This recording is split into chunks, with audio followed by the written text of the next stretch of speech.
एक बड़ी खबर जानिए। बिहार आरजेडी के अध्यक्ष जगदानंद सिंह ने विवादित बयान दे दिया है। उन्होंने कहा कि जो लोग तिलक लगाकर घूमते हैं उन्हीं लोगों ने भारत को गुलाम बनाया है। बीजेपी और आरएसएस पर हमला बोलते हुए उन्होंने राजनीति में टीका लगाने वालों को देश का विरोधी बताया है। बिहार आरजेडी के अध्यक्ष हैं जगदानंद सिंह। उनका बयान कहा है कि जो लोग टीका लगा के घूमते हैं उन्होंने ही देश को गुलाम बनाया है। यह विवादित बयान जगदानंद सिंह का बिहार से आया है। दंगा कराने की बात करते हैं ऐसे लोग। जगदानंद सिंह का बयान। बिल्कुल, लगातार बयानबाजी का दौर जारी है, पहले सनातन धर्म पर और अब देखिए ये बयान सामने आया है बिहार आरजेडी के अध्यक्ष जगदानंद सिंह का। उन्होंने ये कहा है कि जो लोग तिलक लगाकर घूमते हैं उन्हीं लोगों ने भारत को गुलाम बनाया है। बीजेपी और आरएसएस पर भी उन्होंने हमला बोला।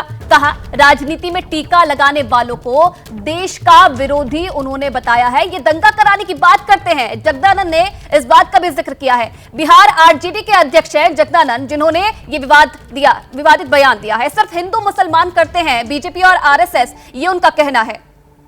तो ये बड़ी अपडेट हम आपको बता रहे हैं। बिहार आरजेडी के अध्यक्ष जगदानंद सिंह, उन्होंने दिया बयान। उन्होंने कहा कि टीका लगाने वाले लोगों ने देश को गुलाम बनाया और जो लोग ऐसे टीका लगाकर घूमते हैं वो देश विरोधी हैं, वो दंगा कराते हैं। विवादित बयान जगदानंद सिंह का बिहार से आया है। ये जगदानंद सिंह की तस्वीरें आप अपनी टीवी स्क्रीन पर देख रहे हैं। ये बड़ी खबर हम आपको बता रहे हैं कि बिहार आरजेडी के अध्यक्ष हैं जगदानंद सिंह। उन्हीं की तस्वीर बगल में लगी हुई है। अब उन्होंने क्या कहा है? उन्होंने ये कहा है कि टीका लगाने वाले लोगों ने देश को गुलाम बनाया है और जो लोग ऐसे टीका लगाते हैं वो लोग देश विरोधी हैं। ये बड़ा बयान बिहार से सुनाते हैं आपको। जगदानंद सिंह ने क्या कहा था?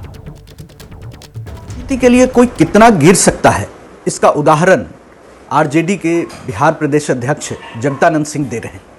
वो भगवान राम, भगवान श्री कृष्ण की परंपरा को नहीं मानते। तो ये जो जगदानंद सिंह पर पलटवार हुआ है ये हम आपको सुना रहे थे। फिलहाल आप ये अपडेट जान लीजिए कि जगदानंद सिंह का विवादित बयान और उस पर नेताओं की प्रतिक्रिया आनी शुरू हो गई है। वो इनको देश विरोधी बता रहे हैं और क्या कह रहे हैं आपको सुनाएंगे, लेकिन जगदानंद सिंह ने जो कहा है वो काफी अहम है। आपको सुनाते हैं कि जगदानंद सिंह ने क्या कहा है, उसके बाद हम आपको नेताओं की प्रतिक्रिया भी सुनाएंगे। आप बात करोगे रोटी की, आप बात करोगे शिक्षा की, आप बात करोगे आवाज की, आप बात करोगे भूख की, और ये कहेगा इसमें क्या रखा है? चलो पहले धंधा करो, पहले बना लो मंदिर, तोड़ दो मस्जिद, और तब ये भारत में तुम्हारा स्थान होगा। नहीं, भारत व्यापक है और उसके सारे संतानों में क्या आस्था होती, जो धर्म एक आस्था की चीज है। उसी को व्यवस्था बनाने चलोगे और आपकी गांव की व्यवस्था हो जाएगी तो करोड़ों करोड़ों लोगों का ये भारत के पीछे चला जाएगा। पूछो लोगों से कि भारत गुलाम किसके समय में हुआ, किनके समय में भारत गुलाम हुआ? क्या गरीबों का उस समय कोई पूछने, गरीबों को पूछने वाला था? क्या उसमें कोई मोदी ठाकुर थे? क्या उसमें लालू प्रसाद जी थे? क्या उसमें डॉक्टर रावत और भैया थे? किले में बांध और टीका लगा के घूमने वाले ने भारत को गुलाम बनवाया था। तो ये सुना आपने विवादित बयान जगदानंद सिंह का, आरजेडी के अध्यक्ष, जिनकी तरफ से ये विवादित बयान दिया गया है। सभी धर्मों से मिलकर भारत बनता है, उनका ये कहना है। आरएसएस और बीजेपी पर भी हमला बोला उन्होंने। कहा कि राजनीति में जो टीका लगाते हैं वो ही देश के विरोधी हैं। जगदानंद सिंह आरजेडी के अध्यक्ष, जिन्हें तस्वीरों में आप देख रहे हैं, कुछ देर पहले का वीडियो भी आपने देखा, ये वही वीडियो है जिसमें वो विवादित बयान देते हुए नजर आए। एक कार्यक्रम को संबोधित कर रहे थे और वहीं पर ये विवादित बोल गए हैं जगदानंद सिंह।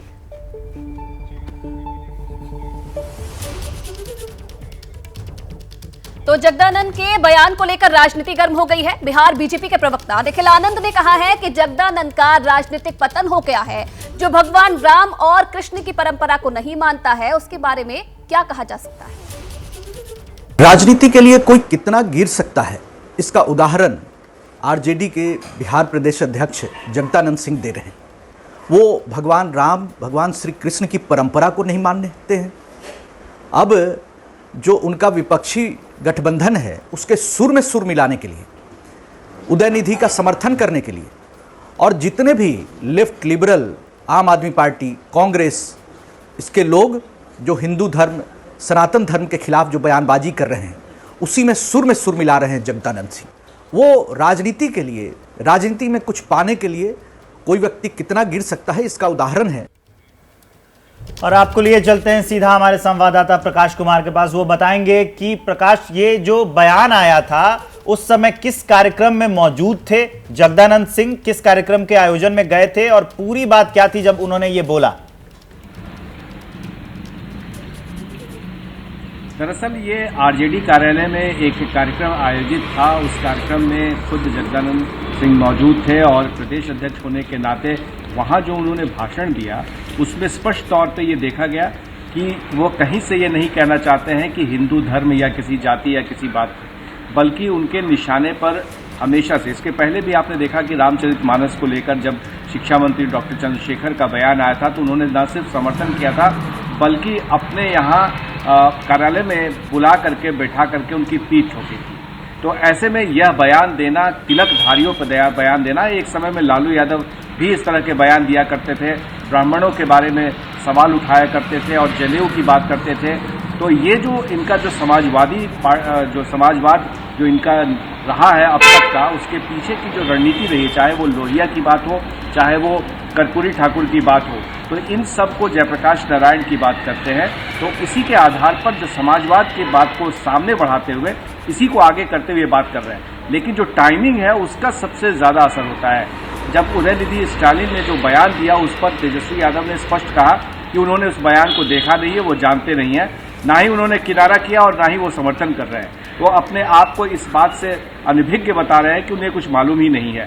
तो ऐसे में जगदानंद का बयान, उसके बाद फिर मनोज झा का बयान आता है और उसमें मोहन भागवत पर निशाना साधा जाता है, तिलकधारियों पर निशाना साधा जाता है, सनातन धर्म पर सीधे बात ना कह के बल्कि इंडिया के जितने भी जो घटक दल हैं उन पर जो सवाल उठाए जाते हैं बीजेपी के द्वारा, तो उनका सीधे जवाब नहीं दिया जाता है, बल्कि उनके बयान से तरह तरह से हर पार्टी अलग अलग तरीके से अपना बयान दे रही है। एकजुटता साफ नहीं दिख रहा है। जी, तो ऐसे में बिल्कुल प्रकाश, वही सवाल है कि इंडिया गठबंधन में ये एकता क्यों नहीं नजर आ रही है? क्योंकि पहले हमने देखा उदयनिधि ने बयान दिया, उसके बाद संजय राउत ने जवाब दिया, उनका कहना है कि वो उनके बयान से सहमत नहीं है। अब एक तरफ यहाँ पर इनकी तरफ से, जगदानंद जी की तरफ से बयान दिया जाता है और तेजस्वी यादव बोलते हैं कि उन्हें इसके बारे में जानकारी नहीं है। तो ये आपस में ही समन्वय नहीं बैठ पा रहा है गठबंधन में।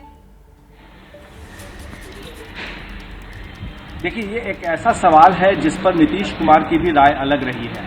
ऐसे में यह देखना होगा, क्योंकि चाहे वो आरक्षण का मुद्दा हो, चाहे वो हिंदू धर्म का मुद्दा हो, इस पर आरजेडी शुरू से मुखर रही है और उनका ये कहना है कि समाजवाद के पीछे जो भी उनके सिद्धांत रहे हों, मूल रूप से जिस बात को वो कहते हैं उसमें धर्म जो है वो कोई मायने नहीं रखता है, जाति का ज़्यादा स्थान है, क्योंकि जाति से उनको ज़्यादा फायदा होता है, उनको गोलबंदी करने में आसानी होती है। तो ऐसे में एक तरफ धर्म की बात करना और दूसरी तरफ मतलब हिंदू धर्म की बात खास तौर से करना और दूसरी तरफ जातिवाद की बात करना, आप तो ये बहुत अहम बात ये कह रहे हैं कि बिहार की राजनीति से जाति को अलग नहीं किया जा सकता। लेकिन एक वक्त था जब लालू यादव ने अपनी राजनीति ये बात कह के चमकाई थी कि भूरा बाल साफ करो, और एक बार फिर से ये तिलकधारी और जाति को लेकर बयान, शायद अब आरजेडी फिर से वही राजनीति शुरू करने वाली, इसकी आशंका जताई जा सकती है। पत्रकारिता कोई इमोशन नहीं है, ना अपना कोई ज्ञान देना है और ना कोई विचार थोपना है। पत्रकारिता क्या है? पत्रकारिता का मतलब है सही जानकारी इकट्ठा करना और तथ्य बताना। पत्रकारिता आज जितने महत्वपूर्ण दौर में है, शायद पहले नहीं थी। इस दौर से निकलने के लिए सिर्फ सच दिखाने की जरूरत है, वो सच जो आपके हित को आगे रखे। इसलिए अब रात 9 बजे प्राइम टाइम नहीं होगा, ये आपका टाइम है। जगविंदर पटियाल के साथ देखिए पब्लिक इंटरेस्ट, सोमवार से शुक्रवार रात 9 बजे सिर्फ एबीपी न्यूज पर। एबीपी न्यूज आपको रखे आगे।